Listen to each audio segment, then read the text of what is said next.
Hi April, how are you? The Kashi video was very cute. It looks like he had fun. I'm sure he's going to make an awesome ninja cat. I joined the Tolkien Society recently, which is a very fun Oxford University society. The first meeting that I went to was a strawberry party, which was great because we got to eat strawberries and other yummy things like berry cakes and brownies and cookies and vegetables. So maybe I'm forgetting. No, I wouldn't have forgotten. They didn't have mushrooms, which is very un-hobbity of them. It's a Tolkien Society, not a Hobbit Society, so I can forgive them for that. The other weekend we went punting on the river, which was very fun. We found a little log, you know, like the one that Gollum hid behind. We named it Gollum.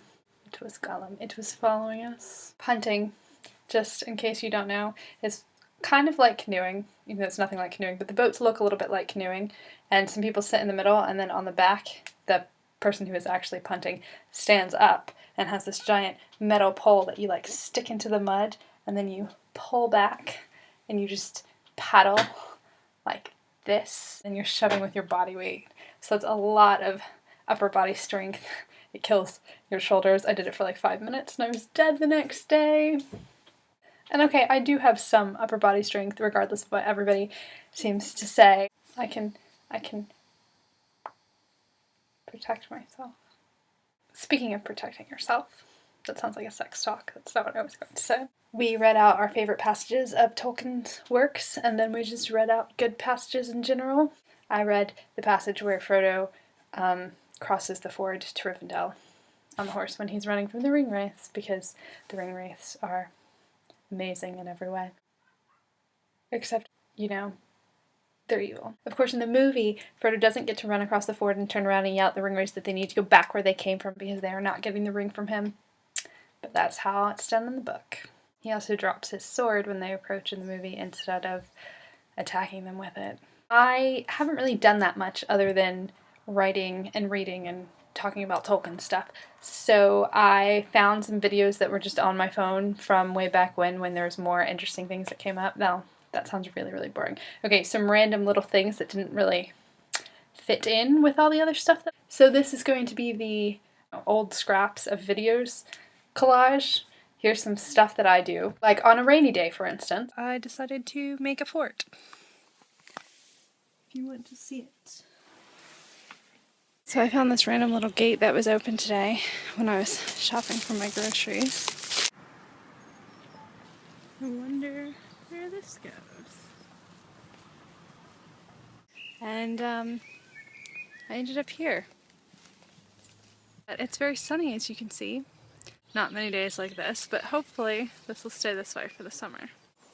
I think I reached the end. What do you think? Still, it's hard to believe that you're in the middle of the city right here. It's so quiet. I think I found a cave. I went on a river tour. It was called the Alice and Wonderland boat tour.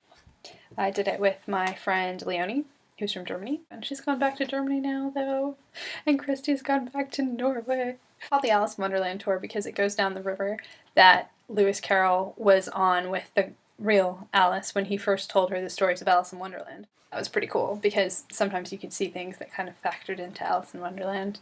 I am not as big of an Alice in Wonderland fan as you are, so I'm sure you would have noticed a lot more. Don't quote me on this because this might be wrong, but this is my recollection from what the tour guy said. It all began on a boat, on a river, when Lewis Carroll told Alice and her sisters this story about going into Wonderland, obviously. And when he told them, he put himself in as the dodo bird, and he put his friend Duckworth into the story as the duck. He told this all to them, and Alice loved it so much that she asked for a copy of it. And then her parents were like, "Oh, this is really good. This will get published." And they published it. Things don't happen that way these days. Do you know of any little girls that I can read my story to and say, "Hey, this is about you.